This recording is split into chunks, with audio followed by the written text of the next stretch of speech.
അപ്പുവേ എടാ ഈ സൈക്കിളിന്റെ ബാക്ക് വീല് നല്ലോണം ആടുന്നുണ്ട്, മുറുക്കി തരാമോ? സിമ്പിൾ അല്ലേടാ, ഇപ്പൊ ശരിയാക്കി തരാം. ഗൈസ് ടയർ ആടുന്ന കാണിച്ചു തരുന്നുണ്ട്, ഇത് ശരിയാക്കോ ഇല്ലയോ നമുക്ക് നോക്കാം. ഇത് ശരിയാക്കാൻ ഒരു അഡ്ജസ്റ്റ്മെന്റ് സ്പാനറും നോർമൽ സ്പാനറും മതി.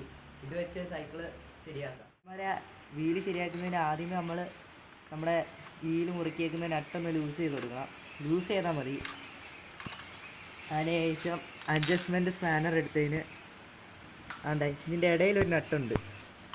ഇതിൻ്റെ ഇടയിൽ ഈ നട്ട് ഒന്ന് മുറുക്കണം, കയറ്റിയിട്ട് ഇങ്ങോട്ടാക്കിയാൽ മതി. ഓവർ ടൈറ്റ് ചെയ്ത് ചെറുതായിട്ടൊന്ന് ടൈറ്റ് ചെയ്ത്, ഓവറായിട്ട് ടൈറ്റ് ചെയ്താൽ ടയർ ജാമാവും. ചെറുതായിട്ടൊന്ന് ടൈറ്റ് ചെയ്തിട്ട് പിന്നെ നമ്മൾ ഈ നട്ട് ഒന്നുകൂടെ മുറുക്കണം. മുറുക്കിയിട്ട് ടയർ ശരിയായോ നോക്കണം. അപ്പോൾ ഇച്ചിരി കൂടെ മുറുകാനുണ്ട്. അപ്പോൾ ഈ നട്ട് ഒന്നുകൂടെ ലൂസാക്കിയിട്ട് വീണ്ടും അത് മുറുക്കുക. അച്ചാരെ ഈ നട്ട് നല്ലോണം മുറുക്കരുത്, ജസ്റ്റ് ഒന്ന് മുറുക്കിയാൽ മതി. ഓവർ ടൈറ്റ് ചെയ്താൽ പിന്നെ ടയർ അനങ്ങത്തില്ല. ഇത് മുറുക്കിയതിന് ശേഷം സ്പാനർ വെച്ച് നട്ടൊന്ന് നല്ലോണം മുറുക്കുക.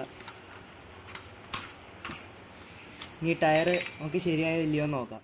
അച്ചാരെ ടയർ ഇപ്പോൾ ശരിയായിട്ടുണ്ട്. ഇപ്പോൾ ആടുന്നത് പോലുമില്ല. ഇത് രണ്ട് തരമാണ് പ്രോബ്ലം വരുന്നത്. ഒന്ന് ഇതിൻ്റെ ആക്സിലിൻ്റെ ബോൾ പോകുമ്പോഴാണ് ഈ പ്രശ്നം വരുന്നത്.